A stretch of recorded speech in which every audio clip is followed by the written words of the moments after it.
Hello everyone, welcome to दृष्टि। I am Nivedita राजे और स्वागत है आपका आज के सेशन में। शुरू से शुरू करते हैं।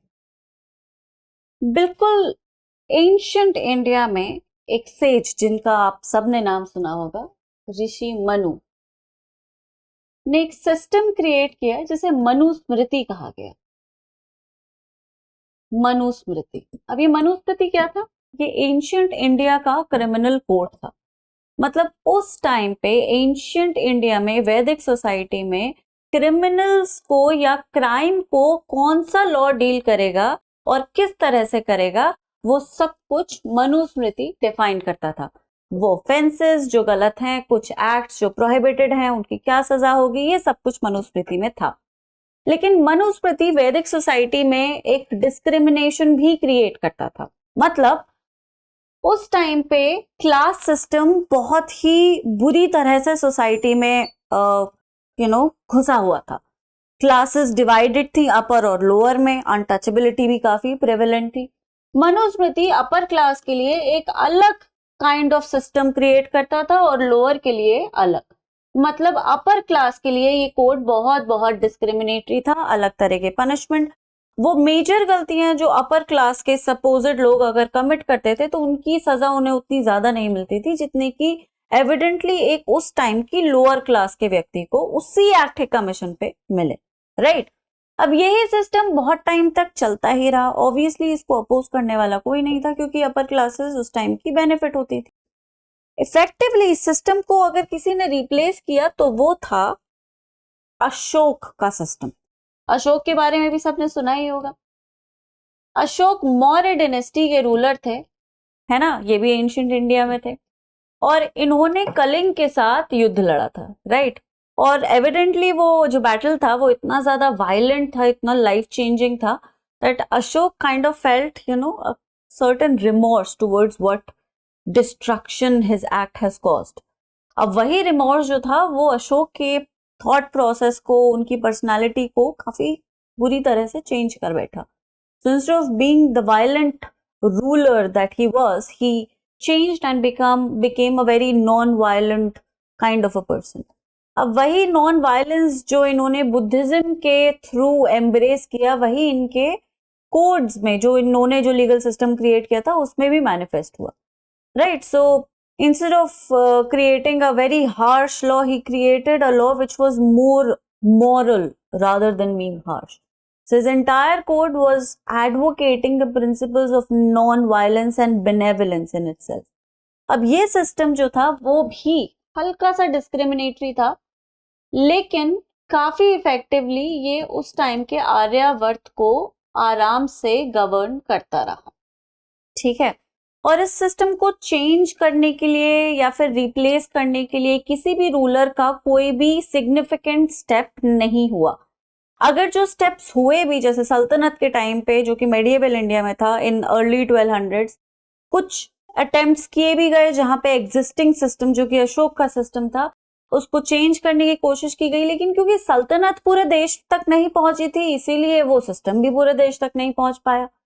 तो basically what I am trying to say is कि अशोक का जो सिस्टम था, जो अशोक ने क्रिएट किया था, जो इंडियन क्रिमिनल लॉ को डील करता था, वो इफेक्टिवली चेंज हुआ 15वीं शताब्दी में और शुड वी से 16th सेंचुरी, जहां पे अकबर ने एक नए लीगल सिस्टम को क्रिएट किया। उन्होंने एक कोर्ट सिस्टम जनरेट किया जिसमें उस कोर्ट को चलाने वाले फेयर काजी हुआ करते थे। ये काजी जजेस कहलाए जा सकते हैं, मतलब मॉडर्न डे जजेस। और ये काजीज जो थे, दीज काजीज were given the responsibility of administering justice by delivering proper judgments in a given scenario. अब अगेन लाइक आई सेड, जो प्रॉब्लम अशोक के बाद अकबर, मतलब जो अशोक के बाद जो वेरियस लीगल सिस्टम्स आए, वो जो प्रॉब्लम एग्जिस्ट कर रही थी that there was no uniform legal और legal system that could govern the country. क्योंकि मुगल सल्तनत भी हालांकि काफी डिवर्स हो गई थी, mighty Mughals were almost in every corner of the country, but they still couldn't reach various parts of the country. India बहुत बड़ा देश हुआ करता था, है ना, बाद में टूटा, लेकिन उस टाइम पे तो बड़ा ही था। तो जैसे डेक्कन में साउथ की तरफ मुगल रूल नहीं पहुंच पाया था, है ना, तो ऑब्वियसली इनका सिस्टम भी थोड़ा कॉन्सेंट्रेट होकर रह गया और नॉर्थ इंडिया में ही लगभग प्रेवेलेंट रहा। फाइनली इस सिस्टम को पूरी तरह से बदलने वाला जो अगेन फाइनल अटेम्प्ट जो कहलाएगा वो ब्रिटिश के दौरान हुआ, जहां पे British governor general, in fact the first governor general of India Lord Warren Hastings set stage for the British legal system in India. अब इन्होंने क्या किया, एक ऐसे सिस्टम को क्रिएट करने की कोशिश की जो यूनिफॉर्मली पूरे इंडिया में अप्लाई करता। और what he did was that instead of creating a system which was based on his own thought process or what he believed in, he tried to amalgamate the Indian customs and traditions along with the British legal principles. So he created a very unique system जहां पे Indian tradition और customs को British legal principles के साथ amalgamate किया गया। इसी system को reinforce किया थॉमस बैबिंगटन मैक्यूले ने, और इसको reinforce करके he created a code which we know as Indian Penal Code, which was enforced in 1860. Now this IPC became the backbone of the entire criminal system in the country, streamlined every activity relating to crime in the entire country and was applicable on every person present in the territory of India irrespective of his religion, caste or anything else. तो इससे पहले जितने भी systems आए वो सब पे लागू इफेक्टिवली यूनिफॉर्मली नहीं हो पाते थे, क्योंकि एक एंटिटी होती थी जो एक पर्टिकुलर एरिया में रूल करती थी, वो एरिया कितना ही बड़ा हो वो हर कोने तक नहीं पहुंच पाती थी, है ना। British on the contrary were ruling the entire nation very effectively for a very long time, and it was possible for them to create uniform legal systems. और इसी तरह से उन्होंने बहुत सारे कोड्स क्रिएट किए। IPC is just one of them, Contract Act, Transfer of Property Act और many laws that were created at the time of British colonial rule are still applicable. ठीक है, अब ये IPC था, जैसे मैंने कहा, उस समय की इंडियन लीगल सिस्टम की बैकबोन बना, और इसने इंडिया में क्रिमिनल जूरिस्प्रूडेंस को एकदम स्ट्रीमलाइन कर दिया। ठीक है, इसमें दिए गए जो एक्ट्स थे उन्हें ऑफेंसेस कहा गया। मतलब IPC सर्टेन एक्ट्स का कमीशन प्रोहिबिट कर देता है, अगर उनको कमिट किया जाए तो IPC पनिशमेंट भी देता है।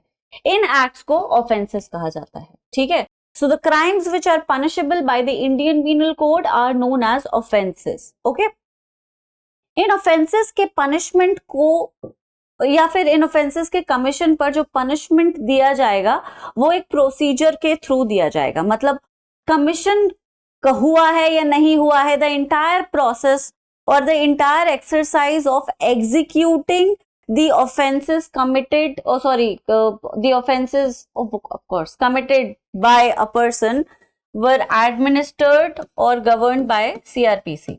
In simple words, IPC में जितने भी offenses दिए गए थे उन offenses को execute करने का process या procedure CRPC में दिया गया।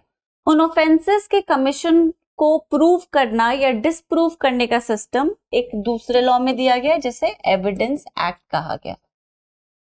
ठीक है, तो ये 3 लॉज बनाए गए जिन्होंने पूरे के पूरे इंडियन लीगल सिस्टम को पिलर्स की तरह सपोर्ट कर दिया। IPC laid down the acts that were punishable by the law. Those acts were enforced through a certain procedure which was laid down by the CRPC, and the proving and disproving of those offenses was supported by the Evidence Act.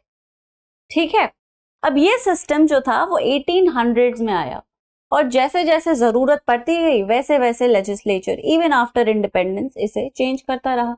कुछ major amendments आए, कुछ छोटे छोटे amendments आए, लेकिन इस चीज को भूला नहीं जा सकता कि ये जो लॉज थे वो 19th सेंचुरी के लॉज थे, है ना, 1860 में लाए गए थे।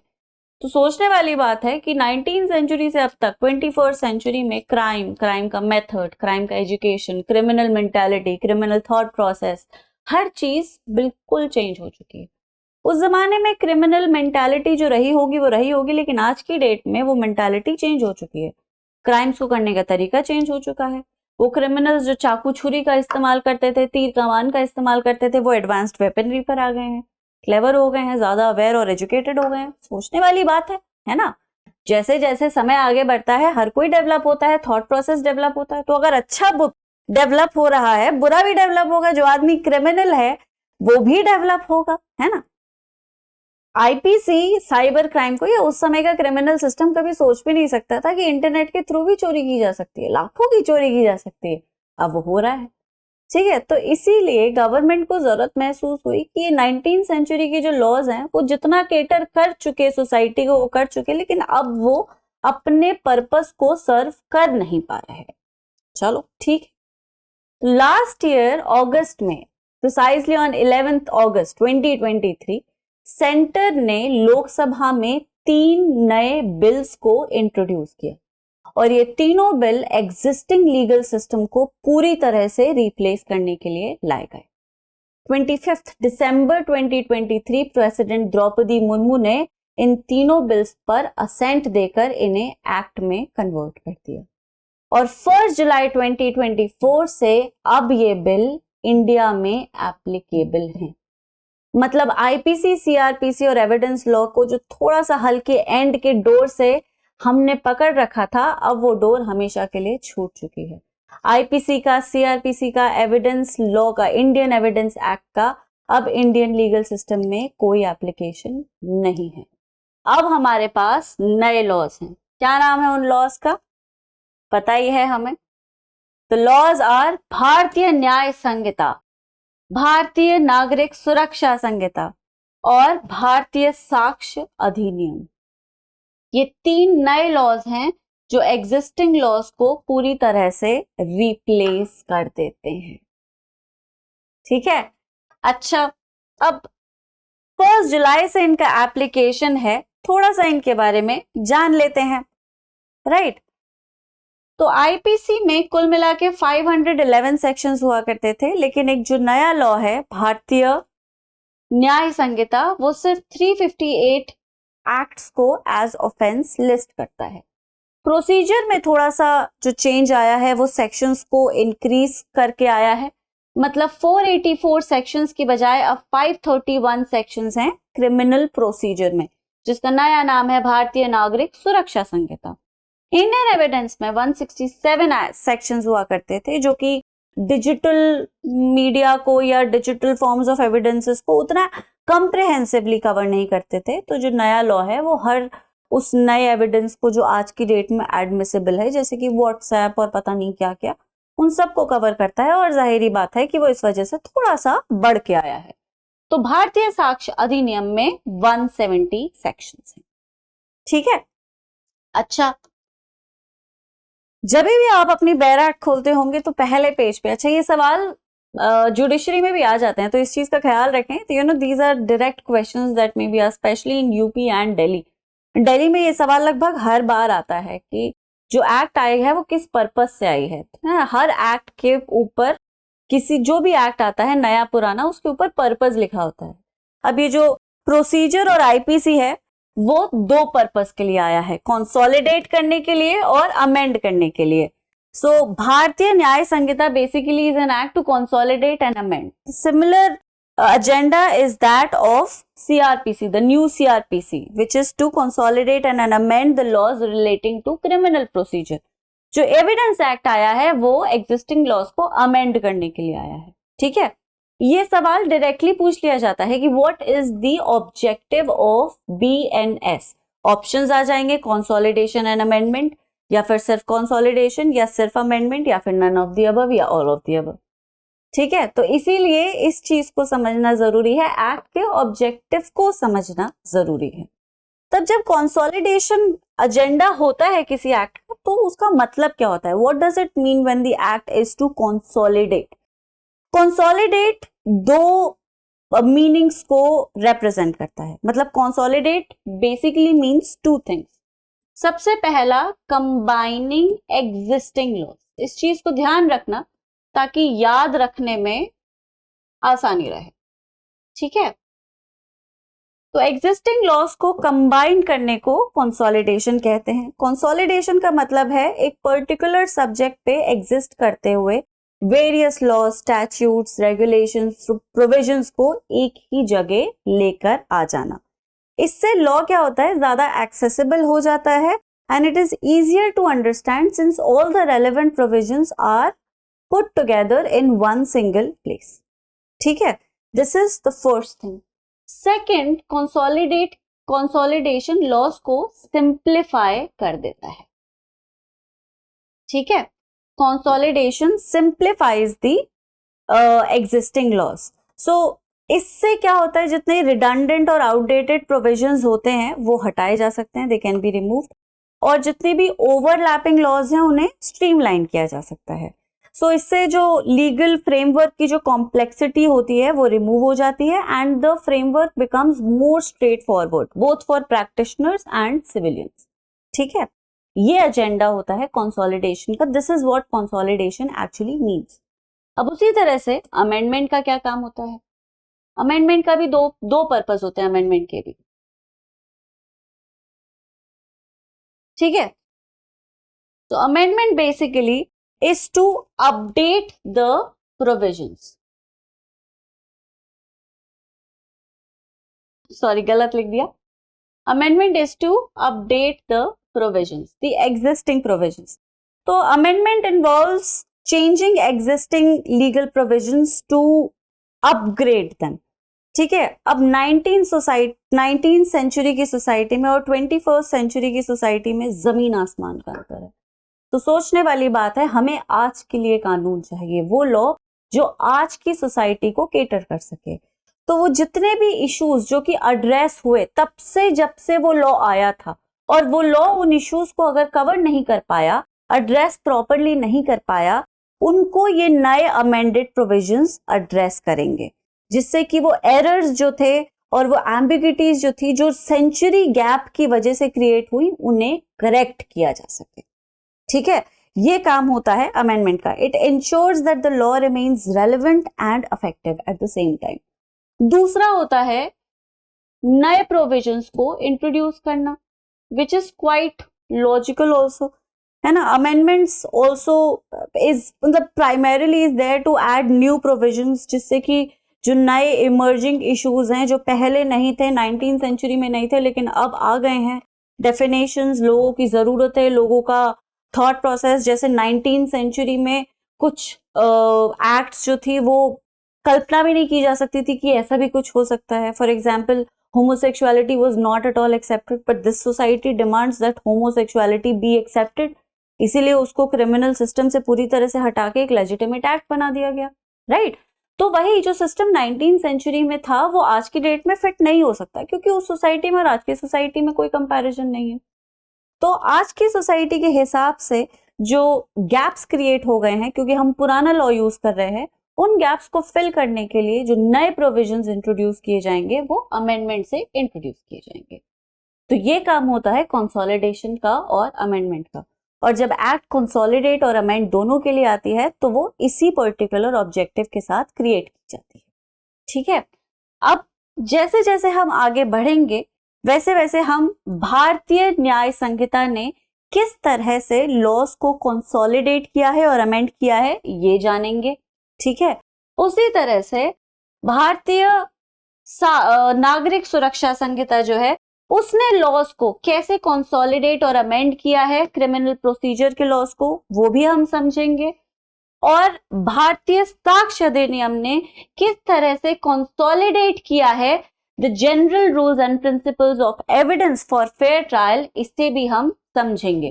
कैसे समझेंगे, you might ask. Well, Drishti is bringing to you 3 different playlists, और इन प्लेलिस्ट्स में हम कंपैरेटिव एनालिसिस करेंगे इन तीनों लॉस के, पुराने लॉस के साथ। एक प्लेलिस्ट आईपीसी को बीएनएस के कॉन्टेक्स्ट में क्लियर करेगा, मतलब आईपीसी क्या था और अब बीएनएस उसे किस तरह से चेंज करता है।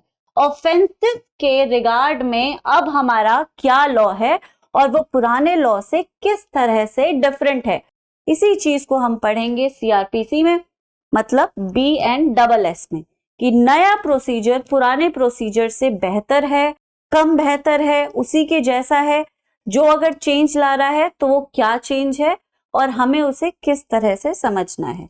सिमिलरली पुराना एविडेंस क्या था और पुराने किस तरह के एविडेंसेस एडमिसिबल थे, क्या आज की डेट में वही एविडेंसेस एडमिसिबल है या वो चेंज हो चुके हैं, राइट। तो इन तीनों के कंपैरेटिव एनालिसिस को हम 3 डिफरेंट प्लेलिस्ट से पढ़ेंगे और ये प्लेलिस्ट के वीडियोस रोज शाम 5:30 बजे हमारे यूट्यूब के चैनल पे ब्रॉडकास्ट किए जाएंगे, राइट। सो मेक श्योर कि हर शाम 5:30 बजे आप इन वीडियोस को पढ़ें। आपके जितने भी एग्जाम्स होंगे, चाहे वो जुडिशरी है, चाहे क्लैट, चाहे यूपीएससी, अब क्रिमिनल लॉ चेंज हो चुका है और अब आप पुराने क्रिमिनल लॉ पे रिलाई करके अपनी तैयारी को आगे नहीं बढ़ा सकते। You need to be updated as well, क्योंकि प्री में इस चेंज से रिलेटेड बहुत सारे क्वेश्चंस आ सकते हैं, आएंगे ही, और मेंस में भी जो आप आंसर लिखेंगे आपसे यही एक्सपेक्ट किया जाएगा कि आप उसे नए लॉ के कॉन्टेक्स्ट में क्रिएट करें। और इस अपडेटेड तैयारी के लिए जरूरी है कि आप पढ़ाई शुरू करें, और आपकी इसी पढ़ाई के लिए, आपकी इसी प्रिपरेशन को अपडेट करने के लिए दृष्टि चैनल आपके लिए ये तीनों प्लेलिस्ट क्रिएट कर रहा है, ताकि आपकी तैयारी को टेस्ट भी कर सकें आप। इसलिए हम 5 क्वेश्चंस अपने इंस्टाग्राम हैंडल पे भी डालेंगे और उन 5 क्वेश्चंस का आंसर भी उस हैंडल पे डलेगा। तो यूट्यूब से पढ़ाई करिए और इंस्टाग्राम से revise, right. Make sure that you watch this video every day. It is very, very important. The reason you understand why. Judiciary में, स्पेशली जुडिशरी में, और यूपीएससी, अगर आप यूपीएससी की तैयारी कर रहे हैं, आपके लिए जरूरी है कि आप नए लॉ से अपडेटेड रहें, because that is what every authority aspects from you, है ना। सोचो अब लॉस को चेंज कर दिया तो तुम्हारी पुरानी तैयारी को कैसे माना जा सकता है। इसलिए जरूरी है कि आप अपनी तैयारी का गियर चेंज करें, नए लॉस के साथ अपने आप को फेमिलियर करें, चेंज को समझें, नए एस्पेक्ट को समझें और अच्छे से समझ के अपनी प्रिपरेशन को कंटिन्यू करें। And for that we are here to help you, right. So 5:30 I am announcing it once again, every day Monday to Saturday 5:30 PM on Drishti judiciary. पढ़ना है इस चैनल से और प्रैक्टिस करनी है इंस्टाग्राम से। तो मिलते हैं फिर बहुत जल्द। ख्याल रखें सब अपना। Thank you very much.